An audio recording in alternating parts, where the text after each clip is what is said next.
শনি পুজোর জন্য ৫০০ টাকা চাঁদা না দেওয়াকে কেন্দ্র করে এক পৌর কর্মীকে রাস্তায় ফেলে মারধরের অভিযোগ উঠল।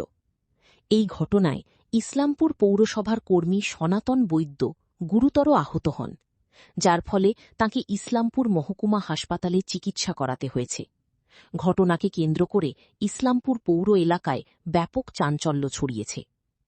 জানা গিয়েছে, ইসলামপুর থানার মিলনপল্লী এলাকার বাসিন্দা সনাতন বৈদ্যের অভিযোগ, বৃহস্পতিবার রাতে শনি পুজোর জন্য তাঁর কাছে ৫০০ টাকা চাঁদা দাবি করা হয়। তিনি জানান, এত টাকা দেওয়া তাঁর পক্ষে সম্ভব নয়, সামর্থ্য অনুযায়ী তিনি কিছু টাকা দেবেন। এরপর শুক্রবার সকালে কাজে যাওয়ার সময় বাস রোড এলাকায় বেশ কয়েকজন তাঁকে রাস্তায় আটক করে ব্যাপক মারধর করেন বলে অভিযোগ। মারধরের ঘটনায় গুরুতর আহত হন ওই পৌরকর্মী। পরে তাকে ইসলামপুর মহকুমা হাসপাতালে চিকিৎসা করা হয়। ঘটনায় থানায় লিখিত অভিযোগ করবেন বলে জানিয়েছেন সনাতন বৈদ্য। যে গেল কালকে সকাল ৯টার দিকে আমার কাছে সুনীল রায় নামে, আমার সম্পর্কে মামা বলে ডাকি, উনি আমার কাছ থেকে ৫০০ টাকা চাঁদার দাবি করেছিল শনি মন্দির তৈরির কাজের জন্য। আমি বললাম, মামা আমার কাছে আমি ৫০০ টাকা চাঁদা দিতে পারবো না, আমি যাই হোক আমার সামর্থ্য মতন আমি চাঁদাটা দিব, কিন্তু আমি ৫০০ টাকা দিতে পারবো না। তো উনি তখন আমার সঙ্গে তর্ক বিতর্ক হলো না সেরকম, আমাকে বললো তুই শনি মন্দিরে আসবি না। আমি বললাম তাহলে তুমি তোমার পঞ্চায়েতে চলে যাও, আমি পৌরসভায় থাকবো, ব্যাস এতটুকুই হয়েছে। আজকে ওর ছেলে আমার সঙ্গে কথা বলছিল যে দাদা কি হয়েছে। আমি বললাম এরকমই কথা হয়েছে যে তোর বাবা আমাকে বলছে আসবি না শনি মন্দিরে। আমি বলছি যে তুমি তো পঞ্চায়েতের লোক, তুমি পঞ্চায়েতে চলে যাও, তুমি কেন পৌরসভায় এসে বলছো। এইটুকুই আমার সঙ্গে কথা হয়েছে। বলা মাত্রই শুরু করে দিল সমর আর বিপ্লব, এই যে ডলফিন হোটেলের যে মালিক বিপ্লব, এক্স মেম্বার আছে ওর বাবা, এখনও টিএমসির মেম্বার। ও বলে আমি বিজেপি করি, তুই যা করার আমাকে করে নে।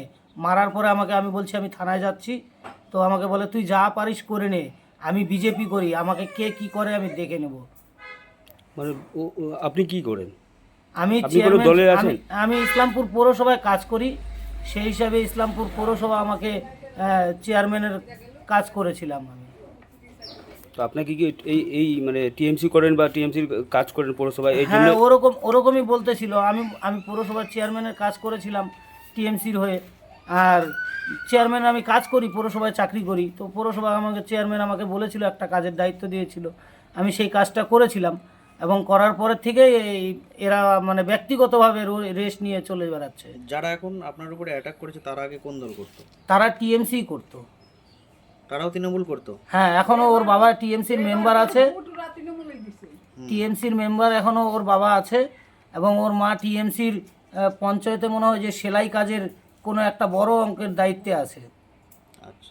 আর ওর ছেলে হচ্ছে এখন এরকম করছে, বলে আমি এরপরে বিজেপির টিকিট নিব, আমি বিজেপি এরকম করে যার তার সঙ্গে। এর আগে জমি দখল করার নিয়ে শুরু করে অনেকের সঙ্গে এরকম ক্যাচাল হয়েছে। আজকে আমি তো ভাবতে পারিনি যে ওরা এই কারণে শুধু একটা চাঁদার টাকা চাওয়ার জন্য এরকম মারবে আমাকে।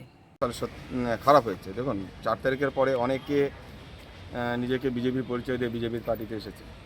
তো দেখতে হবে সে 4 তারিখে আগের বিজেপি না কি পরের বিজেপি। প্রচুর লোক এখন নিজেকে এইভাবে পরিচয় দিয়ে যে কাজগুলো করছে সেটা আইনত তার মানে শাস্তি সে পাবেই। আমাদের রাজ্য সভাপতিও বলে দিয়েছেন যে এই সমস্ত কোনো ঘটনা মেনে নেওয়া যাবে না। আইনের মতো কাজ করবে, আমরা আইনকে বলে দেবো যেটা সঠিক সেটাই সিদ্ধান্ত করবো। দাদা, এই বিপ্লবকে আপনার সঙ্গেও দেখা গিয়েছে, কিছুদিন ধরে দেখা যাচ্ছে। এরপরে দাদা এই বিজেপির নাম পরিচয় দিয়ে দাদা এই গুন্ডামি কি বলবেন দাদা? দেখুন, অনেকে এখন আমার সঙ্গে করে, তো আমি তো ব্যক্তিগতভাবে সেটা কে কার সেটা তো পরিচয় আমি নিজেও জানি না। কিন্তু আমার যারা পুরাতন কর্মী, আমার লোকনাথ দা, এরা যারা বহু পুরনো কর্মী, তাদের কিন্তু আমরা সকলেই চিনি। অর্থাৎ আমাকে দেখতে হবে বিষয়টি যে কী বিষয় নিয়ে মারপিট হয়েছে, প্রকৃত বিষয়টা কি, সত্যি কি এই ঘটনার সত্যি কিনা সেটা আমাকে দেখতে হবে। ওর পরিবারের লোক তৃণমূল কংগ্রেসের একজন মেম্বার, এমনটাই শোনা যাচ্ছে, এবং তার ছেলে হচ্ছে এভাবে ধমকি দিচ্ছে প্রকাশ্যে। এই বিষয়টাকে কিভাবে দেখছেন? প্রশাসন একদম নিরপেক্ষভাবে কাজ করবে। প্রশাসনকে আমাদের তরফ থেকে বলাই রয়েছে এই ধরনের ঘটনা ঘটলে কোনো পার্টির কোনো কথা শুনবেন না, আপনি আপনার সিদ্ধান্ত নেবেন। দলগতভাবে কোনো স্টেপ নেবেন আপনারা এই বিষয়ে? আমি আগে খোঁজখবর নিয়ে দেখছি যে আদৌ সে পার্টির কোনো, সে নিজেকে বিজেপি কর্মী বলছে না সে বিজেপির কোনো পদ নিয়ে বসে আছে। যদি দেখুন, বিজেপির কর্মী বললে তো এখন তো বিজেপির এত ভোটার, সবাই যে নিজেকে কর্মী বলে, তার সেক্ষেত্রে সেটা আমি সে বিজেপিরই লোক সেটা তো আমি বলতে পারি না। কিন্তু বিজেপির একটা নির্দিষ্ট দায়িত্ব রয়েছে প্রত্যেকটা লোক, সেই দায়িত্বের মধ্যে যে সে পড়ে তার নিশ্চয় তার বিরুদ্ধে ব্যবস্থা নেওয়া হবে। দাদা, চাঁদা তোলাকে নিয়ে এরকম একটা ঘটনা, এই বিষয়টা কিভাবে দেখছেন যে একটা চাঁদা তোলা, যে চাঁদা ইচ্ছামতো যেটা দেওয়ার কথা, এখন তো কোনো পুজো টুজো না, কিসের চাঁদা? শনি মন্দিরের যে চাঁদা কালেকশন করা আছে তার জন্যই কিন্তু এটা দিতে হবে। খুবই ছোটো ঘটনা, তবুও অবশ্যই দেখতে হবে এই বিষয়টা। আমি আগেই বলেছি যে 4 তারিখের পরে কারা বিজেপি, যদি বিজেপির প্রকৃত কর্মী থাকে কিংবা বিজেপির কোনো দায়িত্বের কোনো কেউ যদি থেকে থাকে তাহলে অবশ্যই আমি ওটা বিচার করব। আমার বিরুদ্ধে অভিযোগ রয়েছে কি পারপাসে আমি জানি না, কিন্তু এখানে কোনো পার্টি পলিটিক্সের ব্যাপার নেই। এখানে ঘটনাটা যা শুনতে পেরেছি, আমাদের ওখানে একটা মন্দির হচ্ছে শনি মন্দির, ঠিক আছে, ধার্মিক জায়গা। এখানে আমি কোনো পার্টির আলোচনাও করব না, কে কোন পার্টি করে সেটা ওর ব্যক্তিগত ব্যাপার।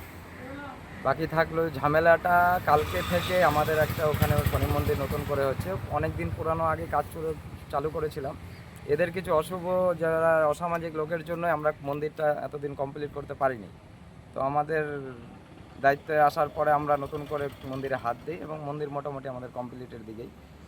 তো কালকে হঠাৎ করে আমাদের বয়স্ক পাড়ার বয়স্করা কমিটিতে আছে, ঠিক আছে, আমরা পিছন থেকে ছেলেপেলে যত আছি ক্লাব সদস্য সবাই সাপোর্ট করে এদিক ওদিক করে কালেকশন করে মন্দিরটা করছি। তো কালকে শুনলাম যে চাঁদা নিয়ে একটা ঘটনা ঘটেছে, বয়স্কদের মানে ধমকাধমকি করেছে যে কোন পঞ্চায়েত থেকে এসে বলে মন্দির বানাতে পারবে না এখানে ওর বাড়ির সামনে। ওই পৌরসভা পঞ্চায়েত ভাগ করারও কিছুই নেই, মন্দির সবার, সবাই ওখানে ডোনেট করতে পারে, সবাই থেকে কাজ করতে পারে। তো 500 টাকার চাঁদা আমি যেটা শুনছি সকাল থেকে, যে 500 টাকা চাঁদার জন্য বলে গন্ডগোল। আশা করি এটা একদম ভিত্তিহীন, চাঁদার কোনো ওরকম ব্যাপারই নেই। কারণ আমরা 500 টাকার জন্য সমাজে সবাই আমাদের মানে জানে, আমাদের ক্লাব মুক্তির সংঘ, যে আমরা মানুষের জন্য সবসময় করি। কারোর সঙ্গে 500 টাকা চাঁদা নিয়ে যে এত বড় একটা মারপিট, এরকম ব্যাপার না। ও কালকে থেকেই মানে এর আগে বিগত দিনেও এরকম ঝামেলা করছে। মন্দির পারপাসে ওর অভিযোগ হয়ে গেল, ওর বাড়ির সামনে মন্দির হচ্ছে, ও কিছু করতে পারতেছে না মন্দিরের জন্য, সেটা ওর পার্সোনাল ব্যক্তিগত ব্যাপার। কিন্তু যারা এখন দায়িত্বে আছে আমাদের সিনিয়র থেকে সিনিয়র, একদম পাড়ার সব থেকে সিনিয়র, ওদেরকে কালকে ধমকাধমকি করছে যে বাইরে থেকে এসে মন্দির করতেছে, মন্দির করতে দেবে না। মানে মন্দিরের বিপক্ষে প্রথম থেকে ছিল, কালকে থেকে আরও নতুন করে এটাই হয়েছে। এটা কোন অশুভ শক্তি ওদের পিছনে কাজ করছে যাই না, কিন্তু মানে সকালবেলা ঘটনাটা নিয়েই যেটা মারপিট যেটা শুনলাম আমি, যে ছেলেপেলে ওখানে সবাই চায়ের দোকান সকাল হলে সবাই ওখানে আশেপাশে গ্রামে জড়িত হয়। তো ওখানে 1-2 কথায় ওর সঙ্গে কথা কাটাকাটি ধাক্কাধাক্কিতে ও পড়ে যায়। পড়ে যাওয়ার পরে কোনো বেঞ্চ বা কিসের একজন বললো আমাদের যে বেঞ্চের কোনায় লেগে ওর গালটা কেটে গেছে, ঠিক আছে। তো ওই হিসাবে ও কমপ্লেন করতেই পারে থানা, এটা পুলিশ প্রশাসন যেভাবে ইনকোয়ারি করবে বুঝবে। বাকি আমরা আমাদের তরফ থেকেও হবে, অভিযোগ হবে থানায়। কাদের পক্ষ থেকে তরফ? আমাদের পুজো কমিটির পক্ষ থেকে, মন্দির কমিটির পক্ষ থেকে। কিন্তু মন্দির কমিটির যারা বলেছে তারা তো বলছে যে সবাই সুস্থভাবে সঞ্চালন করছে, কিন্তু চাঁদা চাইতে গেলেই এরকম হচ্ছে। বিজেপি না, চাঁদা 3-4 জন বিজেপির সদস্য ছিল, তারা চাঁদা চাইছিল। এখানে বিজেপির সদস্য না, চাঁদা যারা চেয়েছে ওরা কোনো পার্টির সঙ্গে যুক্ত না। আমাদের বললাম তো, যারা চাঁদা কালকে চেয়েছে কোনো পার্টির সঙ্গে ওরা যুক্ত না, ওরা আমাদের মানে গুরুজন ব্যক্তি, ওরা পাড়ার, ওদের উপরে সম্পূর্ণ দায়িত্ব দেওয়া আছে মন্দিরের, ঠিক আছে। তো চাঁদা সবার কাছেও মানে বাড়ি হিসাবে আমরা সবার কাছে একটা সামঞ্জস্যভাবে চাঁদা করা আছে, কেউ দিতে পারবে না দেবে সেটা ব্যক্তিগত ব্যাপার। যখন এই ঘটনা ঘটে তখন ছিলেন আপনি ওখানে? না, আমি তারপর একটু পরেই ওখানে আসি, এসে দেখি গন্ডগোলটা তখন হয়ে গেছে অলরেডি। কিন্তু ও তারপরে দেখি ব্যান্ডেজ করে হয়তো আবার ওখানে এসছে, তারপরে সঙ্গে কথাবার্তা বলাতে আমার সাথেও 2-1 কথা হয়েছে। এখন মেন ব্যাপার হয়ে গেল আমার উপরে ফোকাস, ওদের উপরে। ওরা তৃণমূল করতো, এখন নতুন সংগঠন হয়েছে, নতুন পার্টি এসেছে, সেটা মনে করো আমার ওদের উপরে যদি পায়খানা করে দেয়, এটা আমাদের বিজেপি পার্টির একটা।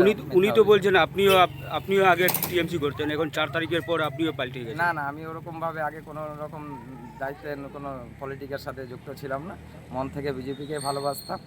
তারপরে যখন আমরা সরকার গঠন করি, ইলেকশনের আগেও আমরা অনেক খেটে এসেছি, কিন্তু এর পাশে আমি ব্যক্তিগত রাজনীতি নিয়ে কিছু বলবো না।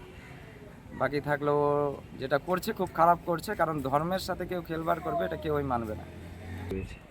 ঘটনাটা শুনেছি সকালবেলা আমি স্কুলে ছিলাম, তখন 10টা নাগাদ সনাতন আমাকে ফোন করেছে যে এরকম একটা চাঁদা নিয়ে একটা গণ্ডগোল।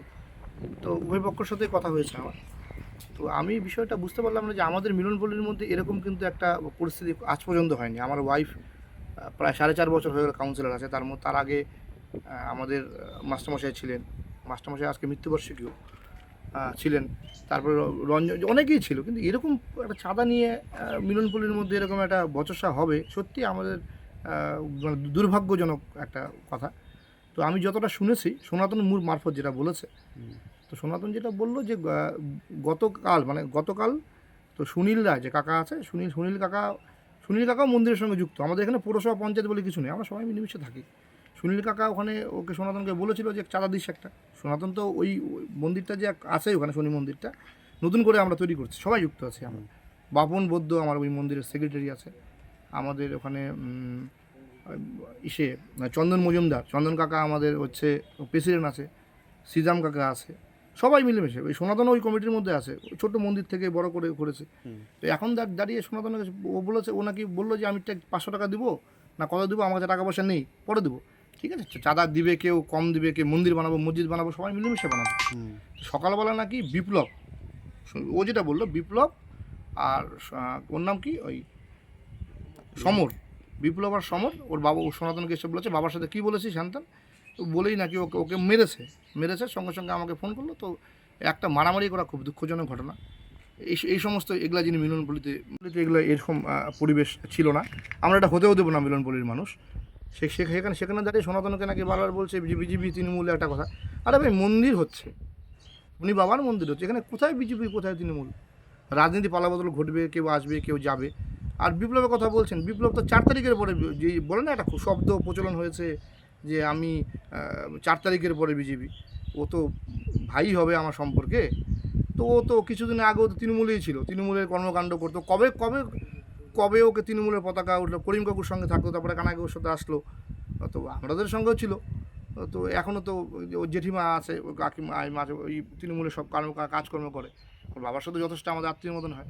তো হঠাৎ করে অনেকেই দেখছে গেরুয়া পতাকা পরে নিয়ে তারা বলছে আমরা বিজেপি হয়ে গেছি। এসব কিন্তু মিলনপল্লিতে চলবে না, সে পৌরসভা হোক আর পঞ্চায়েত হোক। মন্দির করো, মসজিদ করো, 10-এর কাজ করো, ভালোবেসে একসঙ্গে থাকো। সরকার আসবে, দল পরিবর্তন হবে, দল আসবে, তা সামাজিক অবক্ষয় হবে। একজন লোক চাঁদা চাবে, সে চাঁদা দিতে পারুক না পারুক, মন্দিরটা সবার, আমি সেটাকে মেরে দেবো। এইসব কিন্তু মারার পরে নাকি তাকে হুমকি দেওয়া হচ্ছে আমি বিজেপি নেতা, তোরা যা করার পারি করে নে। না, এটা আমি এখনো শুনিনি। ঘটনাটা শুনেছি তখন স্কুল থেকে আসার পথে ওখানে দাঁড়ালাম, তখন লোকজন ছিল না, সনাতন হসপিটালে ছিল। তো ওই পক্ষে যারা ছিল ওখানে আশেপাশে কথাবার্তা হয়েছে। তো মন্দির কমিটির সাথে কথা বলেছি আমি, প্রয়োজনে মন্দির কমিটি একসাথে বসে এইসব বিশৃঙ্খলা বন্ধ করাতে হবে। মন্দির কমিটি চাঁদা যাবে, যে প্রেসিডেন্ট আছে, সেক্রেটারি আছে, মন্দিরের কুপন আছে, পাড়ার লিস্ট আছে, সেভাবে আমরা চাঁদা নেবো, চাঁদা দেবো। কেউ 100 দেবে, কেউ 50 দেবে, কেউ 200 দেবে, কেউ 500 দেবে। এটা তো কালচার হতে পারে না। আমি চাঁদা দেবো না, আমি উড়ে এসে কাউকে মেরে দেবো, দিস ইজ ভেরি ব্যাড।